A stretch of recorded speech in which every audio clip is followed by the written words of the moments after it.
No combate a incêndios, tem hora que o calor é tão, mas tão extremo que as táticas normais simplesmente não dão conta do recado.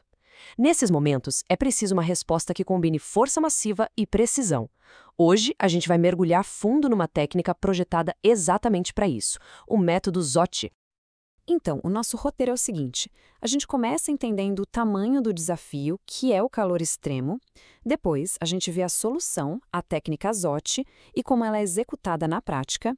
Em seguida, um alerta crítico de segurança. E, para fechar, a ideia principal que une poder e precisão. Ok, vamos lá. Para a gente entender o porquê da técnica ZOT existir, primeiro a gente precisa visualizar o cenário para qual ela foi pensada. Imagina um verdadeiro campo de batalha, de calor intenso e perigo iminente. E aqui que está o pulo do gato. A gente não está falando de um foguinho qualquer. O desafio aqui é absorver uma quantidade, assim, gigantesca de energia, de calor e muito rápido. O tamanho do problema pede uma solução na mesma escala. O cenário específico é esse aqui, um cômodo que está na fase de desenvolvimento completo do incêndio. Sabe o que isso quer dizer? Basicamente, tudo que podia pegar fogo já está pegando fogo. As temperaturas são absurdas e a situação é extremamente instável. É para isso que a ZOT foi criada. E aí, qual é a resposta para um desafio desses? A técnica ZOT. E olha, não é só sobre jogar mais água não. É uma abordagem calculada, de altíssimo impacto, pensada para ter a máxima eficiência nessas condições extremas. Beleza, mas o que quer dizer ZOT? É a sigla para pulso longo de alta vazão. O próprio nome já entrega a essência da coisa. Usar um volume enorme de água por um pulso mais longo para absorver uma quantidade massiva de calor e, o mais importante, de forma segura, mantendo distância. Só que para a técnica funcionar, não é só chegar e abrir o esguicho. A eficácia dela depende de um ajuste bem preciso de 3 parâmetros-chave. Vamos dar uma olhada em cada um deles. Primeiro de tudo, pressão. Ela precisa estar ali na faixa de 7 a 9 kg-força por centímetro quadrado. É essa força toda que garante que a água vai chegar no foco do incêndio com a energia certa para ser eficaz. Agora, vamos falar de volume. A gente está falando de uma vazão impressionante de 470 litros por minuto. É muita água. É essa quantidade toda que tem a capacidade de absorver aquela enorme quantidade de calor que a gente falou lá no começo. E para fechar o trio, o tipo de jato. Aqui se usa um jato de neblina estreito. Por quê? Porque isso aumenta muito a área de contato das gotículas de água com o ar quente e as chamas. O resultado é uma absorção de calor muito mais eficiente e mais produção de vapor para abafar o fogo.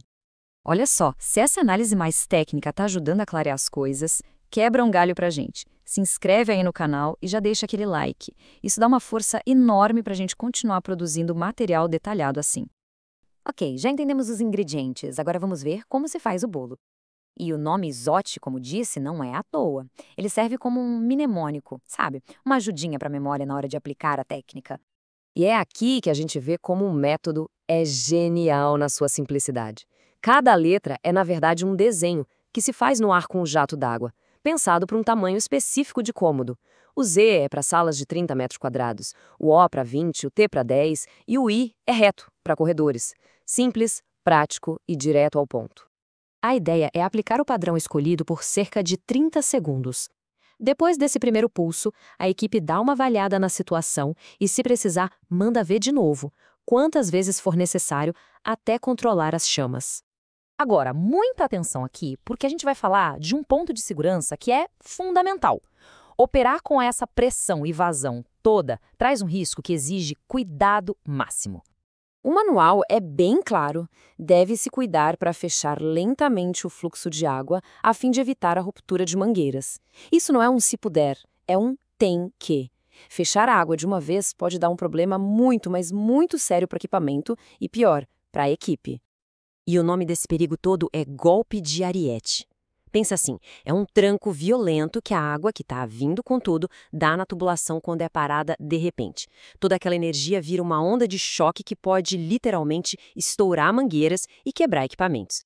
Então, no fim das contas, o que a gente tira de tudo isso sobre a técnica ZOT é a união de duas coisas que à primeira vista parecem não combinar, mas que aqui funcionam em perfeita sintonia.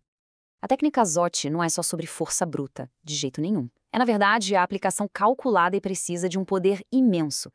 A vazão alta é a força, claro, mas é a pressão certa, o jato de neblina e a aplicação com o mnemônico que transformam toda essa potência numa ferramenta quase cirúrgica.